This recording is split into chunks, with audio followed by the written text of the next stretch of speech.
ये मोतियां किस आकृति में है? गोल। गोल में है ना बेटा, ये गोल आकृति में है। जैसे ये भी देखो, ये किस में है? गोल। हाँ, गोल को और क्या बोलते हैं? वृत्त। वृत्त बोलते हैं। जैसे ये क्या है? चौकोन आकृति में है ना? तो चौकोन आकृति में क्या क्या चीज रहता है बेटा? घनाभ रहता है और घन रहता है। तो घनाभ कैसा रहता है? थोड़ा लंबाई में रहता है, आयत की तरह, लेकिन उसकी ऊंचाई भी रहती है ना? तो घनाभ हो जाता है। और ये क्या है? घन की आकृति में है, जिसकी लंबाई, ऊंचाई, चौड़ाई बराबर रहती है। ठीक है। और ये देखो, ये क्या है?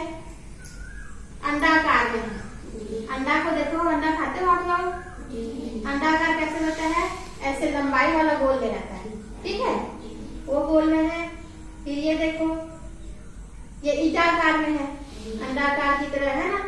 फिर ये क्या है? कोन की आकृति में है बेटा। देखो, ये कोन की आकृति में है। जैसे आप लोग आइसक्रीम खाते हो तो कोन वाला आइसक्रीम रहता है। और ये देखो, ये भी गोलाई में है ना? लेकिन इसको ध्यान से देखोगे तो बहुत सारे प्रिज्मों में बैठा है। तो हम इसके जो भुजाएं हैं उसको गन लेंगे तो पता चल जाएगा कि ये पंचभुज है कि षष्ठभुज है ना? तो उसको आप लोग भुजाएं को गिन सकते हैं, 1 2 3 4 5 6। ये 6 में तो ये षष्ठभुज है। ठीक है, षष्ठभुज है। दिखाई नहीं दे रहा है पास से, लेकिन ना ये षष्ठभुज की आकृति में है। समझ में आया आप लोगों को? जैसे बहुत सारे लोग ये है, ये सब ना ये मोटिव कौन की आकृति में है, और ये क्या है? अंडाकार की आकृति में है। और ये क्या है? गोलाई में है। गोलाई को हम लोग क्या बोलते हैं बेटा?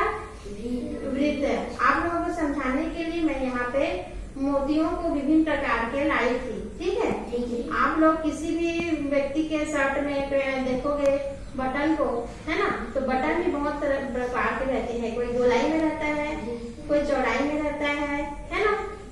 कोई चतुर्भुज में रहता है, कोई घनाभ की आकृति में रहता है ना?